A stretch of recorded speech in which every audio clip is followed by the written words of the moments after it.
হালাল রিজিকের জন্য সবচেয়ে বড় সম্পদ হচ্ছে কানা। কানা এটা আরবি শব্দ। কানা অর্থ কি কেউ জানেন? এখানে আছেন কেউ?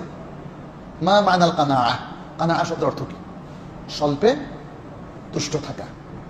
স্বল্পে তুষ্ট থাকা অর্থাৎ অল্পতেই তুষ্ট থাকা। এটা রাসূল সাল্লাল্লাহু আলাইহি ওয়াসাল্লামের প্রধান বৈশিষ্ট্য ছিল, সাহাবায়ে কেরামের প্রধান বৈশিষ্ট্য ছিল। রাসূল সাল্লাল্লাহু আলাইহি ওয়াসাল্লামের ঘরে অনেক সময় কোনো কিছু খাওয়ার কিছু ছিল না, শুধু পানি আর খেজুর ছাড়া। অনেক সময় খেজুরও ছিল না, শুধু পানি ছিল। অথচ দিনের বেলায় বিশাল মানে টিলার মতো হয়ে যেত সম্পদ, বন্টন করে শেষ করে দিতে, নিজের জন্য কিছু রাখেন না। আর আমাদের এখন হচ্ছে নিজের জন্য আগে রাখেন। আচ্ছা, এটা হচ্ছে স্বল্প তুষ্টি, স্বল্পে তুষ্টি। আপনার যদি অল্প ইনকাম হয় তাতেই আপনি নিজেকে প্ল্যান করে ফেলেন কিভাবে হালালের মধ্য থেকে সংসার চালাবেন, সন্তান সন্ততিকে সন্তুষ্ট রাখবেন, স্ত্রীকে সন্তুষ্ট রাখবেন। তো এটাই হচ্ছে হালাল ইনকামের সবচেয়ে বড় বারাকা, স্বল্পে তুষ্ট থাকা। আর হালাল ইনকামে থাকার জন্য এটাই হচ্ছে সবচেয়ে বেস্ট মেথড